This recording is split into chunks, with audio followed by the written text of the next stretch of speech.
We have a lot to discuss, and I have to really not kind of discuss it because this is spoiler free. So I'm gonna keep it very vague, especially this one, especially after that ending, especially everything that's set up. But without further ado, welcome to TacosandGeeks.com. Justin here, back with more reviews for my adventures with Superman. This is episode 7, which is entitled Kiss Kiss Fall in Portal. As always, I give you a brief synopsis. Without further ado, here we go.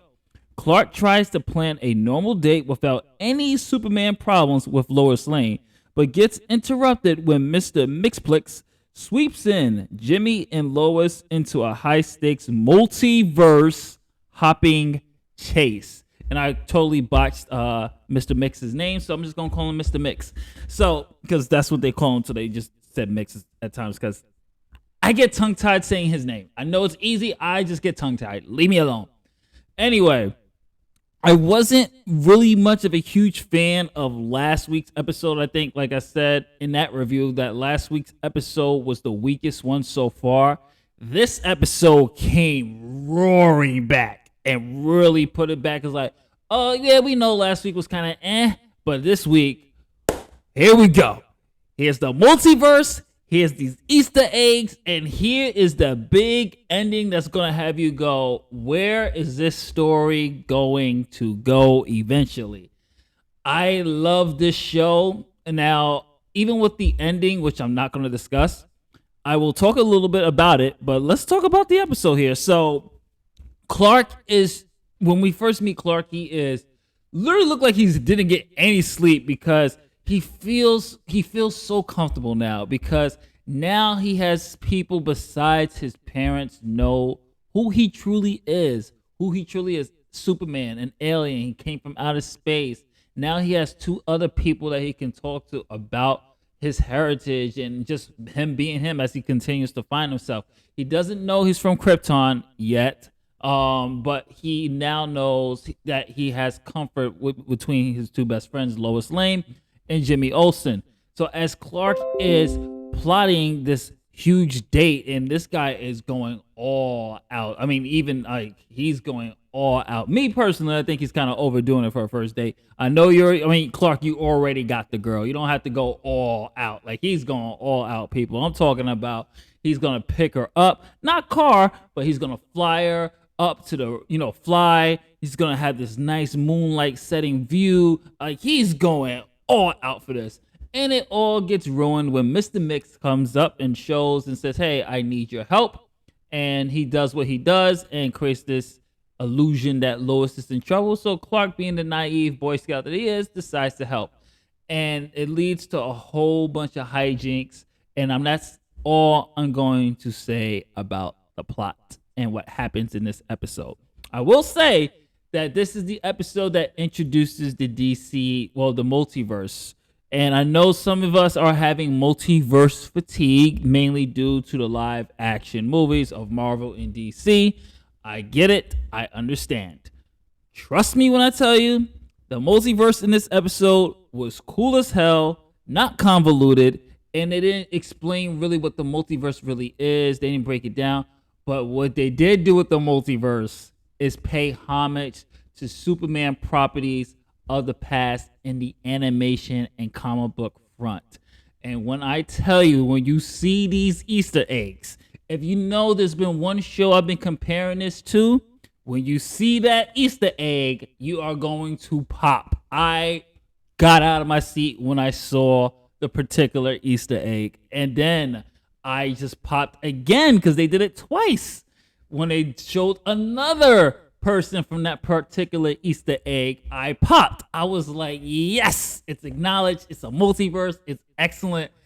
I loved every single bit of this episode. There's not really much conflict between, obviously, Superman, Lois, and Jimmy, obviously, because now they're a camaraderie, they're a team. But there is a camaraderie with this particular people from the multiverse who are hell-bent on stopping Mr. Mix. And they're also there to stop Superman. And I will leave it at that because it ties to the ending reveal. And this ending reveal, what it does, it makes Lois question who Clark really is. It's done so well. I kind of like this shift where they have everything going roses, or everything is lovely, everything's roses, and then Mr. Mix comes, then these people from the multiverse comes, more things are revealed about Superman and certain possibilities, and now Lois is like, what do I do with this information? And it is just wow. And I'm curious, but my only gripe with the show so far, and this is just my opinion, is that they're setting up a lot. First, it's kind of like the villain of the week type of thing, but like I said before, the villain of the week, the way they're doing it is that all villains of the week are tying into the overall narrative. So I don't really have a problem with it. It's not like it's Flash where one villain pops up, Flash stops him, and then it has nothing to do. You never see this person until a couple of seasons later. This is generally organically tying in to at least what's happening within Lois, Clark, and Jimmy's time. So obviously last week we got the great apes, we got the gorillas, but it tied into Jimmy and Lois and Clark supposed to go on that camping trip. So for this one, it's tying into after that trip where everybody knows Clark is Superman, and that's how everything's tying up. My only issue is whoever this big bad is, we still don't really see their hand yet. We still don't know whether it's Task Force X.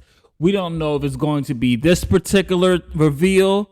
We don't know who, or maybe that little hint from Lex from the previous episodes, or is it Parasite? We don't know who the big bad is. They're setting up so much future stories of different arcs that they can go with. So it doesn't seem like it's very directional on where this story is going to go or which direction they're going to go. I do like that mystery, but I wish we had a little bit more focus on who the big bad of this particular season is going to be. Maybe next season, maybe next episode, we get a little glimpse of that. But after this particular episode, after this ending, after this reveal, I'm wondering where they're going to go with this, how this is going to go, especially with this multiverse aspect. Love this. That's all I'm going to say. Love it because I don't want to spoil anymore. I don't want to spoil at all. And this was great. This was absolutely great. This is Justin from otakusandgeeks.com. What did you think of this episode of My Adventures with Superman? You can comment below. Let me know what you thought about the ending. Try to keep it spoiler free if you can. What did you think about the ending? What did you think about those Easter eggs? Oh man. If you're a comic book fan, if you're a Superman comic book fan, you're going to really love the Easter eggs. If you're a fan of the animated series of Superman iterations, not just the anime series, but just Superman in general, of cartoons in the cartoon media, animation media, you're going to be happy with these Easter eggs. So definitely check this out. There's a whole bunch of other DC Easter eggs too when it comes to things like that. So definitely check this out. This is Justin from otakusandgeeks.com. If you're watching this on YouTube, don't forget to like, share, subscribe, hit that notification bell. That helps us out a lot.